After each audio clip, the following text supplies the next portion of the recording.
On Saturday the 25th of 2017, I officially cut the ribbon to begin the Nowra Relay for Life. The relay is held every year at the Nowra Showground, and according to the New South Wales Cancer Council, over 74 teams registered with more than 756 participants in total. A recent check of the Shoalhaven Relay for Life website showed that our local community have raised over $124,000 and is still going strong to reach our relay goal of $200,000. In fact, in the last 14 years, they have raised over $2.5 million. In Australia, there are now over 200 relays hosted every year.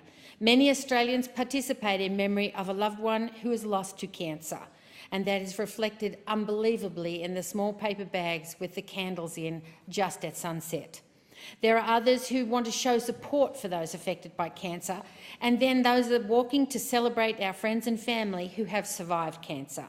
In the Shoalhaven, we were surrounded by rain and wind, nothing like that which they are experiencing in Queensland, and God bless them, I hope they're all right up there. But we did have a very wet period and we couldn't actually walk on the showground. We had to convert it to going up and down Junction Street. But we kept the relay going ahead and our local community members persevered through these conditions, as only we do in our region. Food stalls run by community groups and craft and book sales and anything they could sell to raise money, it was there.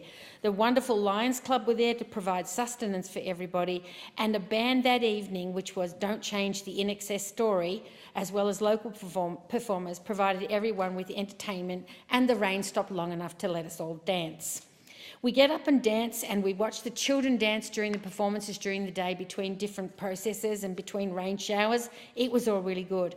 I'd like to say thank you to IJED Electrical Data, Pearson Percy Construction and TLE Nowra, who all worked together to put the amazing Hope sign together for display. The Turf Co cows were dressed up to raise awareness, and South Coast Security have been long-term sponsors of the Shoalhaven Relay for Life. Team St Marlis was out in force, and it's something we do every year. I'm proud to be part of this wonderful local event, and I congratulate everyone in the Shoalhaven for coming together and raising awareness and to support cancer, which is something that affects almost all of us. If not directly, we know someone who has suffered. Thank you to Shoalhaven Relay for Life Committee, Ron Hawthorne, Kathy Lucas, Max Woolley, Kimberly McMahon Coleman, Ross Portner, Leanne Davey, Sue Dickey, Jackie Nay, Sharon Jacobs, and survivors Catherine and Les Bryant, Mel Day, Keith Lears, Janet Hughes, Bob Wright, Sarah Kittleton, and John Morrissey.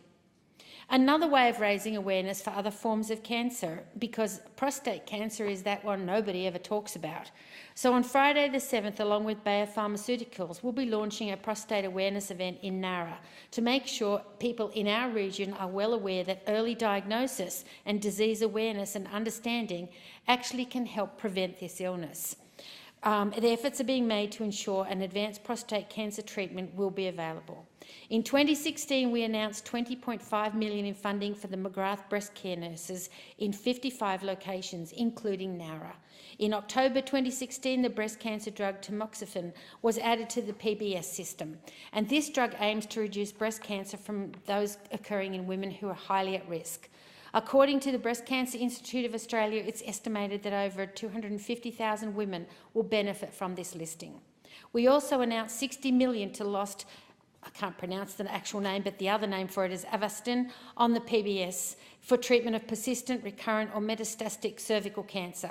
In February this year, Olaparib, another treatment for ovarian cancer, was listed on the Pharmaceutical Benefit Scheme. And I note that the previous Minister for Health is actually here in the room, and it was her work that did that. This listing was one of the most significant we have had in 30 years. Last week, Acetris is also one of the several medicines to be available on the PBS. This drug is used to treat a rare type of Hodgkin's lymphoma, something that often affects young people. I'm proud of our government's achievements to assist those affected by cancer, their friends and families. I also need to say something about Dick Manwaring, who has done an amazing amount of fundraising to get a bus to get cancer patients from Sanctuary Point up to the Cancer Treatment Centre, which is now located in Nowra, and Wilga Crean and all the girls in Sussex Inlet who hold fundraising evenings to raise money for breast cancer in Sussex.